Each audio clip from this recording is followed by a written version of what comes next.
course, Christmas Day is always a big day for the NBA. You catch all the action on ESPN and ABC tomorrow. And one of the games that will be on national TV that we will all be focusing on in our area, the Sixers versus the Bucks, arguably the two top teams in the Eastern Conference. And he will be there covering the game tomorrow on television. Tom Rinaldi from ESPN, the intrepid reporter, will be joining us now on the Boardwalk Honda Hotline. Tom, how you doing on this Christmas Eve? Merry Christmas Eve to you guys. Thanks for having me. We appreciate you joining us. And one of the things we love having guys like you on, Tom, is because, a lot of times when we talk about the Sixers, for example, we're getting guys, who are beat reporters or those of us who are watching the game hyper intently night in, night out. Whereas someone like you, you're covering all the sports. You're seeing the game on a national level. So as someone who's now covering the Sixers tomorrow and as someone who is there for the Sixers Heat game, give us a little perspective on what you have seen from the 76ers and kind of your, almost outside looking in perspective on the team.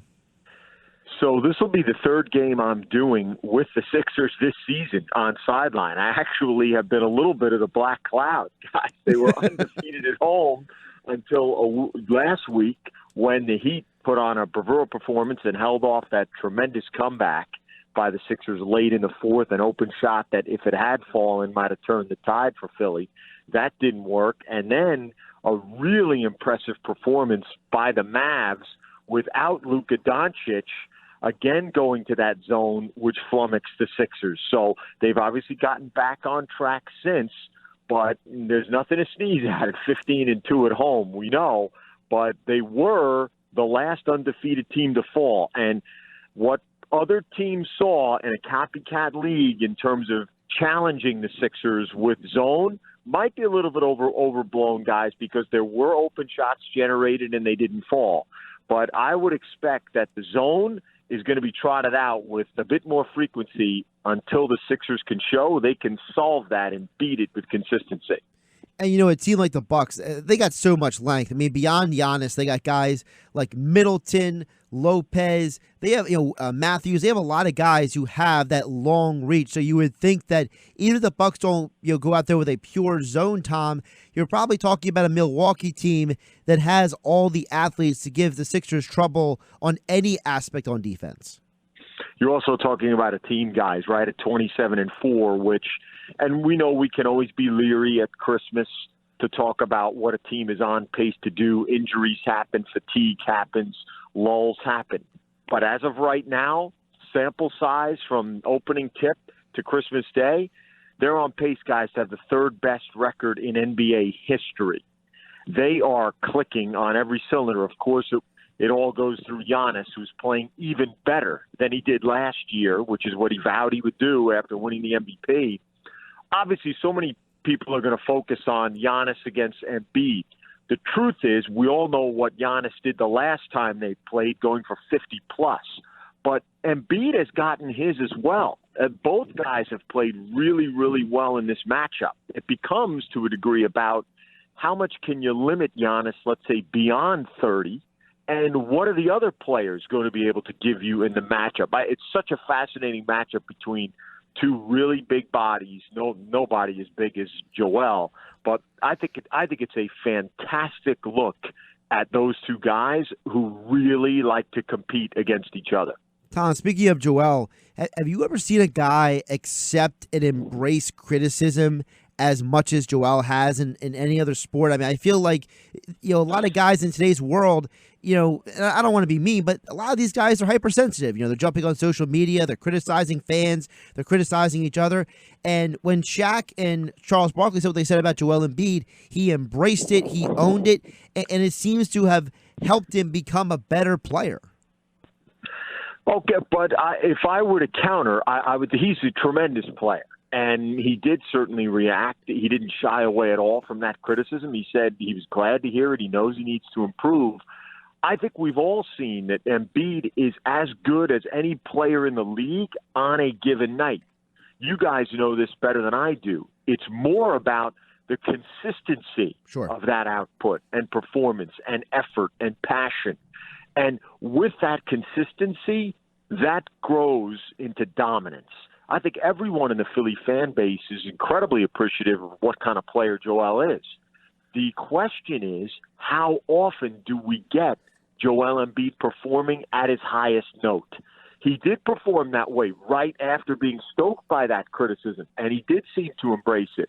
But as we get more and more removed from that critique, from those two leading voices in the sport, what do we continue to see against Joel? This is a great showcase matchup, and I expect him to play very, very big and very well on Christmas Day.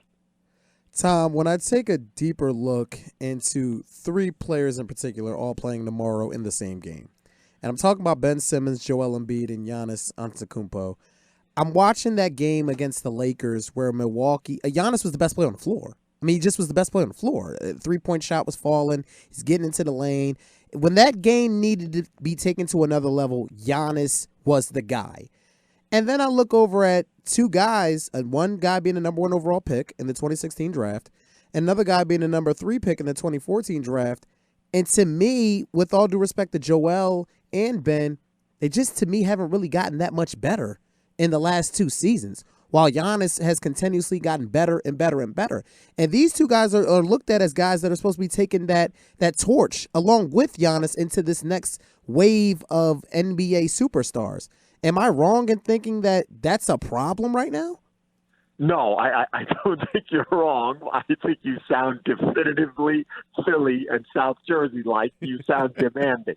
That's how you sound. But if I were to respectfully counter and say there's another side of the ball in which to grow, and I think, to me, when you take a look at what Ben has done on the defensive side of the ball, what he's grown into as a top 5 defender in the league, I know everybody focuses on, I want him to take 1 3-pointer minimum a game. I want him to develop the outside shot. He's got to increase his perimeter play. But think about all the guys who can do that, but who simply negate their production because they don't stand up on the defensive end. Ben is an absolutely elite defender. Some would suggest, that he'd be in the running for Defensive Player of the Year this year. His own coach would. So he's a very, very strong player in that regard. I do think that when we get into, is everyone taking quantum leaps forward the way that Giannis is, that's a pretty tough standard, right? The only 2 guys we could point to of recent vintage would be Kawhi and Giannis. One, the reigning MVP. The other, the reigning finals MVP. That's a tough standard. I'm not saying you shouldn't ask for it, but it's a tough standard. Yes, and those are great points and fair. And when I talked about the Sixers this year, not that the regular season isn't important, but I said it's going to really start in April because this team has been a team that can get, a top 3 seed in the conference the last 2 years, whatever the case may be. But in the playoffs, where coaching really becomes at its all-time high because you're getting to see a team 4 out of 7, whatever it is, in a series. And I just feel like that this is the year that Brett, Joel, Ben, and the rest of the Sixers have to prove that, okay, we're ready to kind of take that next step and be someone in the Eastern Conference Finals or even the NBA Finals.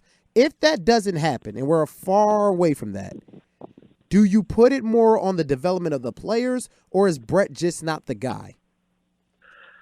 I'm going to take you back to last Wednesday when we talked to Jimmy Butler pregame. When we get a chance to sit down with the players, it's always a fantastic opportunity. And he ruminated, guys, on the trajectory that changed because that ball from the corner from Kawhi bounced and bounced and bounced again and then fell through.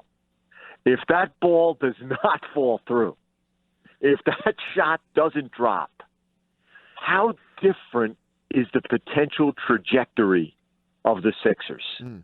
And I know the reason that I feel it's okay to speculate going backward is because we always want to speculate going forward. If the Sixers do stumble, is it on Brett? Is it on Simmons not growing enough? Is it on Embiid not leading his team enough? But if you can go back and speculate in reverse, and if that ball doesn't fall through the cylinder, what's the narrative now about the Sixers? How far could they have gone? And the other thing, guys, is for right now, you're up against an absolutely generational talent in Giannis.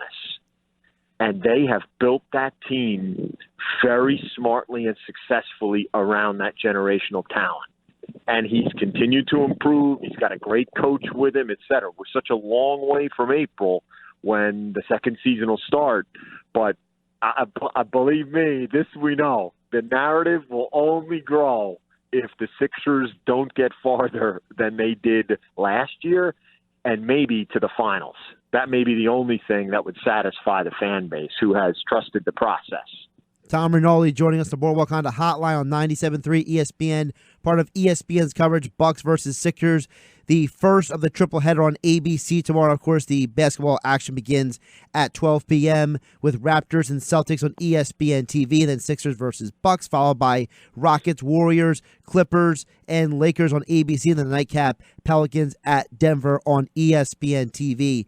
Tom, one more before we let you go, and I appreciate your time here on 97.3 ESPN. You mentioned earlier about, the question Deshaun asked, you sound like a Philadelphia South Jersey fan. Well, I want to touch on that because for those who don't know, you earned your bachelor's degree from Penn. So you are familiar. You're familiar with the area. You're not some, guy who lives in Denver who happens to be flying in here. You know the Northeast. So I want to ask of your perspective on how do you think, the perspective of this area has been toward this basketball team? Do you think the fan base has been fair? Has it been a little bit over demanding? Maybe not demanding enough? Has maybe the process maybe jilted people's perspective on how far this team should be? So as someone who knows this area, what is your perspective on how the fan base looks at this basketball team? Can I give you a moment in time in answering that question, guys? Here's a moment in time. The team is the last undefeated team at home in the NBA. And they play well in the first quarter against the Heat. They then fall behind by double digits. And in the fourth quarter, they're being booed. They have not lost at home. They're playing against the Heat, who have surprised almost everybody. And they're being booed. And can I tell you, I wasn't surprised at all. That's the best way I can answer that, guys. And I think that kind of, listen, it's a city with an edge. Yes. Its history has edge. Its present has edge. Everything about it has edge. And we can go through the Phillies and the Eagles and the Flyers and everything else. It's a city that is very demanding. It is unrelenting in those demands. I don't know if the famous line from 10 million years ago when I was in school there, it's Philly, we love negative. which I think is, in a way, I respect.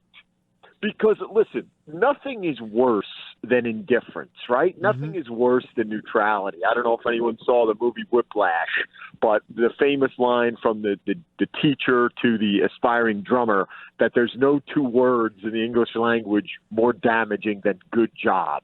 Right. I don't think anyone's getting a pat on the back and playing in that arena this season for doing a good job. That fan base expects that we begin to cash in and realize the dividends of what we suffered through in the process. We have the talent. We have the blocks. We should vie for a title.